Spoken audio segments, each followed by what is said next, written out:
Зохиолч, сэтгүүлч, балсан цэрэнгийн ойдов. Ганц шөнийн дотор бүхнийг амжуулдаг хэрлэн жанцсан. Дэйхэн үед хэрлэн жанцсан хэмээх шилийн сайн эр Сэцэн хан аймгийн Боржгон Сэцэн мангийн хошуу одоогийн Дундгов аймгийн Говьугтаал сумын нутаг Ёрлогийн уул их газрын чулуу хонгорын тойрон орчмоор нутаглаж явжээ. Түүнийг яагаад хэрлэн жанцсан гэх болсон бэ гэвэл Хэнтэй аймгийн хэрлэн тийш явж ноёд баядын адуу малыг их хөөж туудаг байсан. Мөн нэг удаа хэрлэн голыг аимшигтайгаар үерэлсэн байх үед нь морьтойгоо давхиж ороод амь гарсантай нь холбоотой юмсанж. Нэг удаа түүнийг Хэнтийн нуруу хавайс адуу хөөгөөд эсгэрч явтал тус нутгийн тамгын газрын тахрууд хойноос нь хөөжээ. Тухайн үед хэрлэн гол улаан хоормгоороо үерэлсэн байсан бөгөөд шилийн сайн эр жандсан тамгын газрын тахруудыг гол руу орж чадахгүй гэдгийг мэдээд хэрлэн гол руу шууд морион давраад яваад орчихж. Тэгээд морьтойгоо цуг үерт урсан амь тэмцэж явсаар арай ядан цаад эрэхтэн гарснаар тамгын газрын тахруудын гараас мултарч байсан түүхтэй гэдэг. Өнөөх тахрууд нь аимшигтайгаар үерэлсэн гол руу орж чадахгүй голын цаад эрэг дээр хий дэмийл хашгичаад хоцорсон гэнэ. Энэ мэтчлэн хэрлэн жанцсан нь бусад шилийн хулгайч нарыг бодвол хэд хэдэн өвөрмөц онцлогтой нэгэн байжээ. Жишээ нь амьдралын ухаанд төгс мэрэгшсэн, хаа газар баригдаж яваагүй, амин дээр тулсан үед юу рууч давхиад ороход бэлэн, найз нөхдөө хизээч барьж өгдөггүй нэг ёсондоо тухайн үеийн хэллэгээр бол нандин хулгайч гэдэг нь байж. Хаа газраас адуу мал хөөхтөн өнөөгийн хэллэгээр бол гялс манс амжуулчихдаг. Ямар сайн даал урд оройн Ёрлогийн уулынхаа өвөрт нэг муу явахгүй морьтой л шогшиж явдаг. Өглөө нь гэртээ байж байдаг. Тэгсэн хэрнээ шөнийн цагаар хаа холоос адуу хөөгөөд ирсэн байх жишээтэй. Хөрш айлын хүмүүс ч түүний явдал суудлыг гадралдаггүй байж. Айлын хүн оройн жанцангийнд ороход унтахаар хэвтэж байдаг. Өглөө нь босоод бие засч байгаа харагддаг. Тэгсэн хэрнээ их холоос тууж ирсэн болов уу гэмээр хэдэн адуу гадна нь учиргүй хөлөрч гсэн байж байдаг гэнэ. Ийм дүр зураг хөрш айлынх нь хүмүүст олон удаа ажиглагдсан байгаа юм. Даргангийн шилийн сайн эр маам гөөг яг л түн шиг ийм хурдан түргэн явдал суудалтай нэгэн байсан гэдэг. Нэг өглөө тус нутгийн хот айлынхан маам гөөгийн бусдаас онцгой урт цагаан ганцыг гаднаас олоод бөөн шууган болжээ. Тэд сайн эрчүүд хаяага хадардгүй л гэдэг. Худлаа юм байна дөө. Маам гөөг урд шөнө хоттой хонноос шүүрэхдээ ганцаа унгаачихч хөөрхий дөө их л ядарч яваа юм байна да гэж хөөрөлдөжээ. Тэгтэл багуудын хэрд маам гөөг баруун өмнө зүгээс тогс халзмороор галгуулсаар ирж яваа нь харагджээ. Гэвч тэр айл хотлоор буулгүйгээр хажуухан талаар галгуулан оджээ. Тиймээс хот айлынхан "За тэр харж байна уу?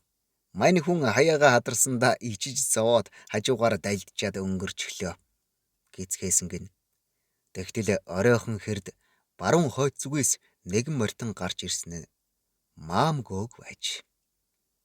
Айсуу яваа түүнийг харсан хүмүүс "Цайлуул тессэнгүй дээ.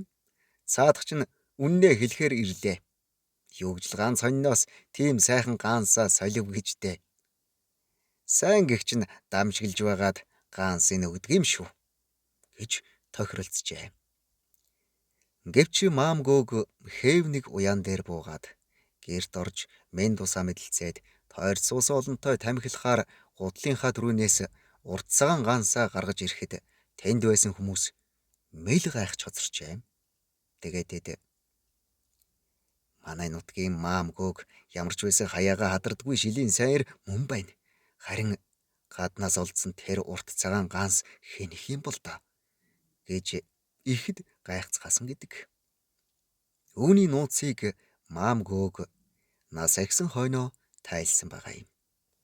Айлын хотноос олдсон тэр урт цагаан ганс үнэн хэрэгтээ маам гөөгийнх мөн байсан бөгөөд тэр шөнө манер нутгийн нэгэн ядарсан эрд тус болох гээд яалтчгүй хаяагаан хадарч.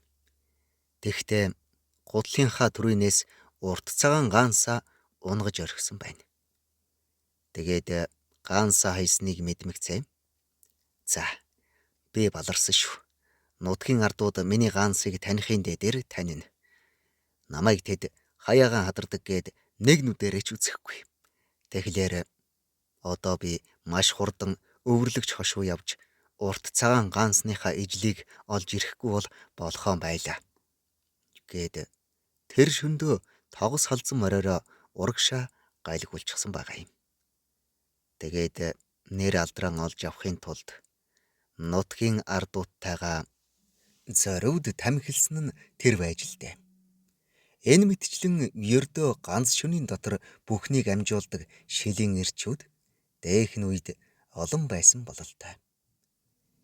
Хэрлэн жанцсан гихтэл ганц шөнийн дотор ёрлогийн уулнаасаа гарч давхиад Хэнтийн нутгийн зах хэрлэнгийн хөөнөөс адуу хөөгөөд ирдэг байж.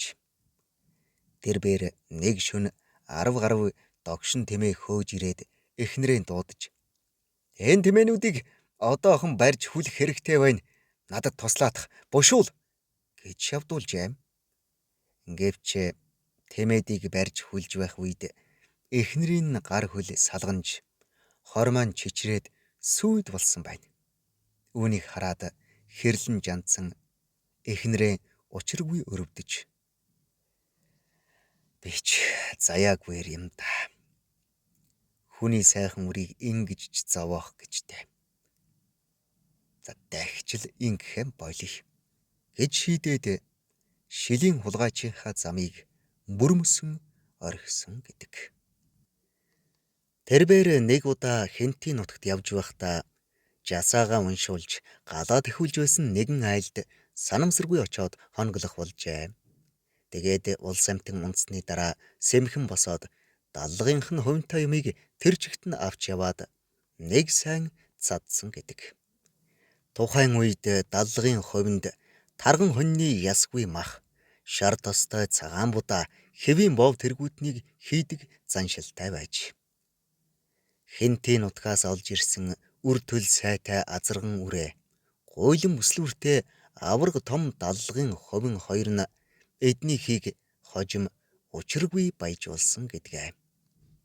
Зун намрын цагт ёрлогынхөө ууланд 30-40 гүү барьчихсан налайж суудаг байжээ. Түүнчлэн хэрлэн жандсан маш их наргаанч сайхан зантай ханхар том биетэй сайхан эр байж. Хүмүүс гэрт нь ороход зузаан амсартай том хүрэн хуланд айраг дүүргэж бариад уугаад бай гэдэл шахах бөгөөд хэрвээ айргийг ууж баралгүй жаахан удаавал хэдэн адууг минь зэвхийгээ юу, хэрлэн жандсанг харамчгээ юу гэж хошгиндаг байсан гинэ. Нутгийн ардууд ч шилийн сайн эрийнхээ айргийг уунаа гэдэл тэднийхэр байнга орж гардаг байжээ. Тэрбээр Наваан Таян Даштондов гэдэг хоёр хүүтэй байсан бөгөөд Даштондов нь одоо ч Дундгов аймагт адуу малаан өсгөж үржүүлээд сайн сайхан амьдардаг ажээ. Зохиолч сэтгүүлч Балсан цэрэнгийн Ойдов. Уншсан Эрхэнбаярын Баттарж.